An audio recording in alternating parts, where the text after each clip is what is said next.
Plenty of activity in the Middle East as the US-Israeli illegal war against Iran completes 1 month today.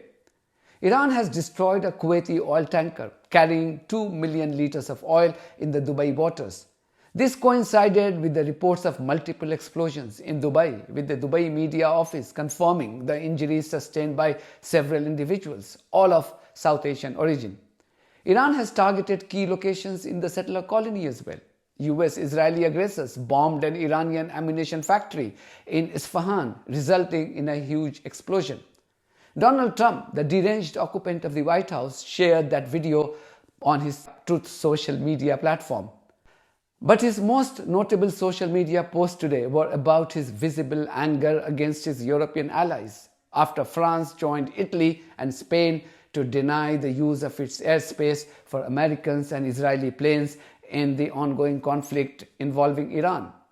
This would be the broad focus of my video today. Also in my video, Americans bid farewell to their loved ones in uniform as they leave for Iran to die for war criminal Benjamin Netanyahu. And Iran released another VFX masterpiece to troll Trump and his Israeli master Benjamin Netanyahu. Plenty to unpack here, so please stay tuned.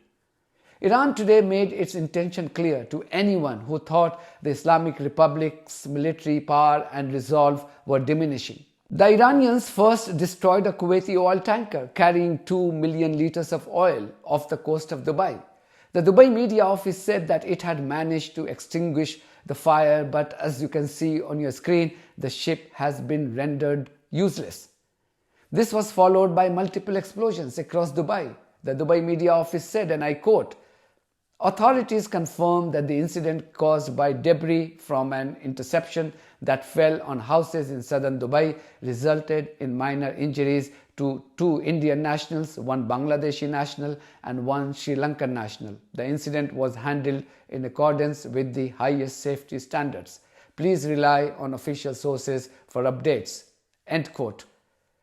This will further prompt people to leave Dubai, which is already facing an exodus as immigrants leave the Emirates for safety. As I said several days ago, Project Dubai appears to be dead now.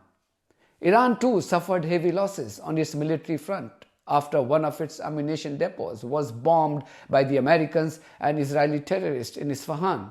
Isfahan also has a nuclear facility. It remains to be seen if this would have any significant bearing on Iran's overall retaliatory capabilities. Iran has fired more rounds of missiles into the settler colony. The spokesperson of IRGC's Khatmul Anbiya Brigade issued another warning, which was broadcast by Iran's government-owned press TV. Wave 87 of Operation True Promise 4 was carried out in continuation of the successful operations of the armed forces of the Islamic Republic of Iran against the American Zionist enemies. In this wave, command and control centers, drone hangars, and logistical, support, and weapons storage facilities, as well as hideouts of terrorist military personnel, especially American and Zionist pilots in various regions, were effectively targeted. These included 5 American bases in the region and military centers in the south, center, and north of the occupied Palestinian territories, including Haifa, Kiryat Shmona, Tel Aviv, Beersheba, Dimona, Al-Kharj, Jufair, and Victoria.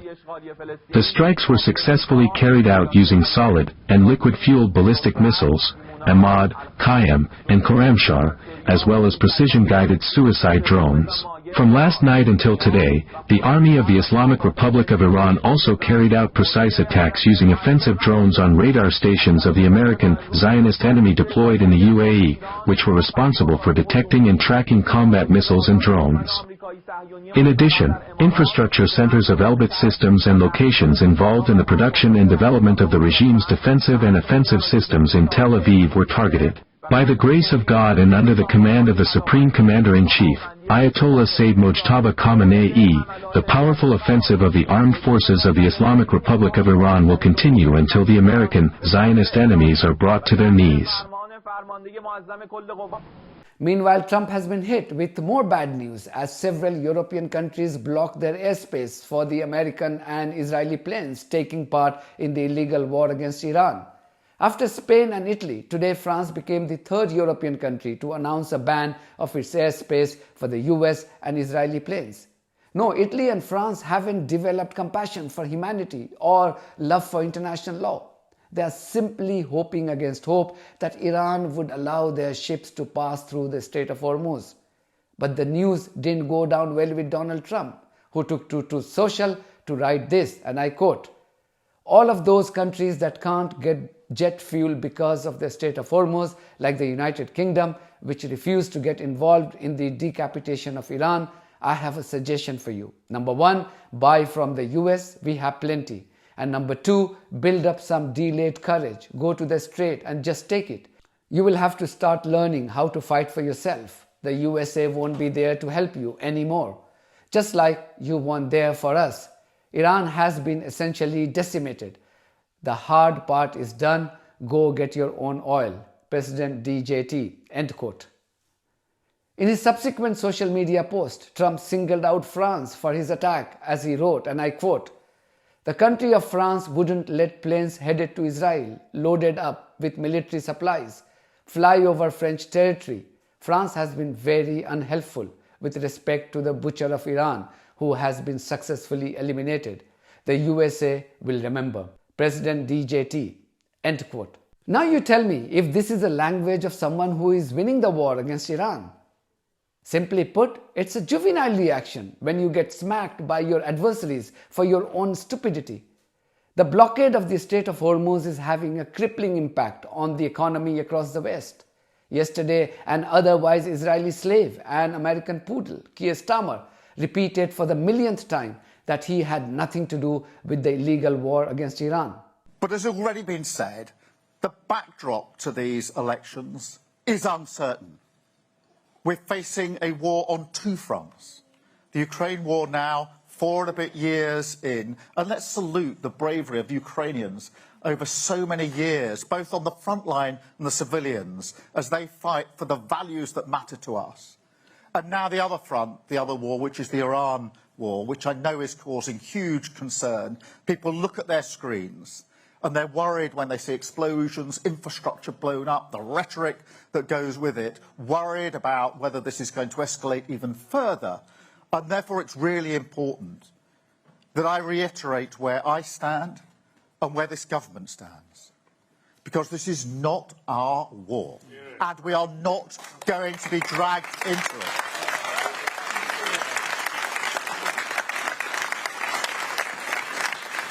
Even German Chancellor Friedrich Merz, who had celebrated the destruction of Iran last year by announcing that Israel was doing their dirty work, now he wants this war to stop. You know why? Because he fears an impact on his country's economy worse than what his country experienced during the COVID pandemic. This war affects us all. It has entered our everyday lives. For weeks now, petrol and energy costs for German households and businesses have been rising. If this war escalates into a major regional conflict, it could place an even greater burden on Germany and Europe, as heavy as we last experienced during the COVID pandemic or at the start of the war in Ukraine. The best outcome is for this war to come to an end as soon as possible. We hope that we can find ways, and perhaps also discuss with the American government and Israel, to bring this war to an end as quickly as possible. It will only become clear in the coming days, perhaps weeks, to what extent this is possible. But we also share the assessment here that this cannot be resolved by military means alone. But 4 days after Trump and his terrorist Israeli master Netanyahu had massacred 180 school children in Iran, this racist German clown was declaring his support for the US-Israeli military onslaught against the Iranians. Yes, Americans and Israeli launched their barbaric campaign against Iran on 28th of February. On the 3rd of March, this clown was flying to the White House to extend his support for the barbarism against Iranians. As I said, in Germany the last 2 days, we are supporting the United States and Israel to get rid of this terrible terrorist regime. He was quite ecstatic as long as his fellow genocidal maniacs were slaughtering little girls from an elementary school in Minab. But as soon as the Iranians implemented the blockade of the Strait of Hormuz, these European thugs and walking human devils realized that war was wrong. These barbarians have not once condemned the US or the settler colony for bombing 300 health centers and 760 schools in Iran in the last 1 month alone. Meanwhile, Pakistan has expressed its joy on Iran allowing the passage for 20 Pakistani oil tankers in the next 10 days. This was announced by the Pakistani foreign minister on social media. Maybe the Iranians are forgiving and very generous in nature, because after how Pakistan backstabbed Iran in the Security Council in supporting a draft resolution condemning Tehran's retaliatory attacks on the Gulf countries, not many expected the Islamic Republic to show any compassion or generosity towards its neighbors. Under the circumstances, we had two proposed draft resolutions before us. I thank the representatives of Bahrain and the Russian Federation for presenting the respective draft resolutions. And Pakistan supports both the draft resolutions. Our positive vote on the draft resolution introduced by Bahrain signifies the affirmation of Pakistan's strong solidarity with the brotherly countries of Bahrain, Kuwait, Oman, Qatar, Saudi Arabia, the United Arab Emirates, and Jordan. It also serves to underscore our condemnation of all the unwarranted attacks faced by them, especially those targeting civilians, civilian objects, and critical civilian infrastructure. I reiterate Pakistan's complete support for the territorial integrity, sovereignty, and political independence of all these countries. All eyes are on Iran's next move now. If Trump indeed goes ahead and bombs Iran's civilian infrastructure such as power plants and water desalination plants, Iran will almost certainly hit back and target similar facilities across the Gulf region. Its impact would be catastrophic and felt by all of us, even in the West, something we can't even comprehend. Even Arabs realize that. So they have launched their propaganda to calm the nerves of their own citizens. This video by the UAE is one example.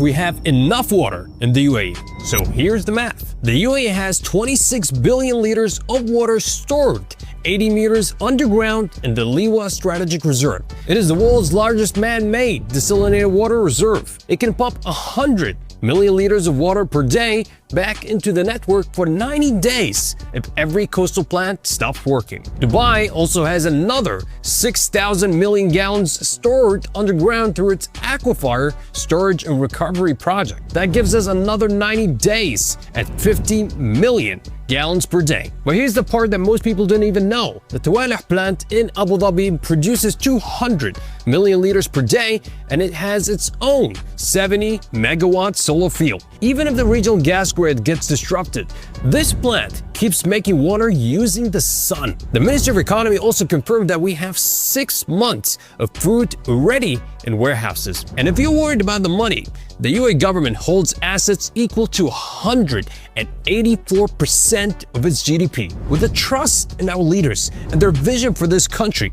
the beacon of light is brighter than you can ever imagine for the UAE. But this has not stopped Americans to send their loved ones to Iran for a possible ground invasion on behalf of Israel. The Israelis are clever. It's their war, and yet they have decided not to send their soldiers for the ground invasion because they know the consequences. So they have instead vowed to sacrifice the lives of American soldiers for this purpose, because they know Americans are fool and they will happily become cannon fodder for Israelis. Just look at the expression of these families who are saying final goodbye to their loved ones in uniform. When would these Americans grow up? Get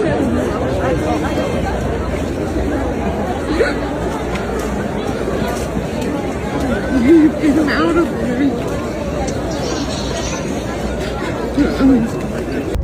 That's it for me. Thank you very much for your support of this platform and our journalism.